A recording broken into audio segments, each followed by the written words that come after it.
anga le lo loko i le kenge lea e le kupu ngai mea ia e fai ngofia mea uma i le alofa o la o kala aku le ngani ei kula ia manguia ka ko afiafi mua o fako e saku konga kako ainga o ke fako e saku ia ki o kuangi ele ia se skala o koe fai akua kaini ngai le anga ngau o mang saungoa o el makai o le ainga e ui o a le uru makua kako fangaunga ai kua ia whaapea ele se me koe mwhai fai iai o kari kongo i e kaungo le uporkus e a ngā mea umalawa i kup mo le leo e alofa i le ali ia e wala uso ia i lawang i skala whakua ngā i mea wakua ngā walu foi le aso moonga leanga ai kako whaasanga i kausi le alofa ma le whaarwhangi o ngā manguia i leo kako ainga ia manguia lawar kako afiafi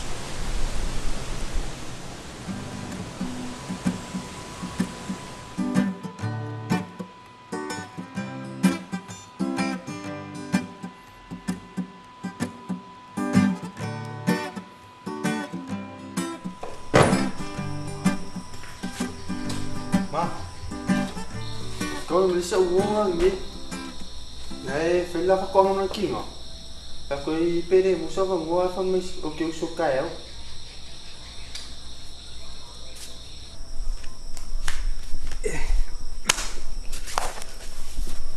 Ui kai maa ngai ya. Lala kai ni keroi kai ya. Okey usu, mau fokus kinga uma usu. Mufa fenga maa sangin aki. Ori kinga mau vakasi. Ia aso kama ka penga mereka ako so wal pingo pe mo skala. Bueno. Mereka afi. Ia.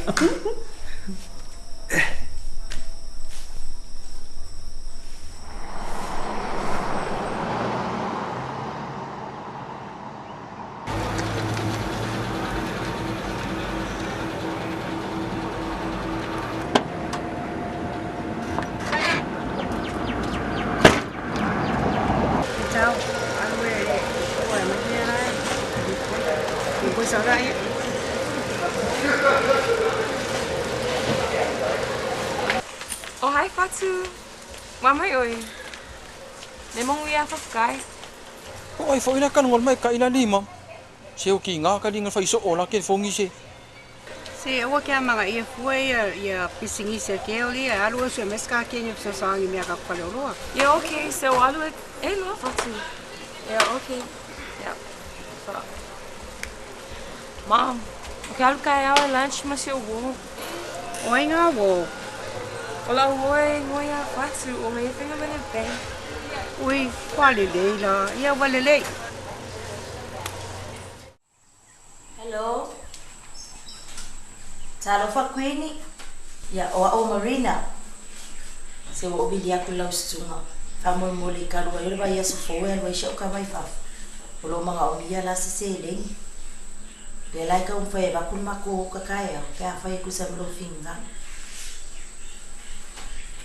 ia wale le afta ke le la fa ka le sa mo kaya sa pikia ko ma le uka o ia fafta ke le la ba ke o le wo ia fafkai la fai se fua a Wali ma fa melo wo. ale le ia sho volia sa uni kaya a se so ka mare ka penga mai mera fa ko am fai le ka kaya bai do ia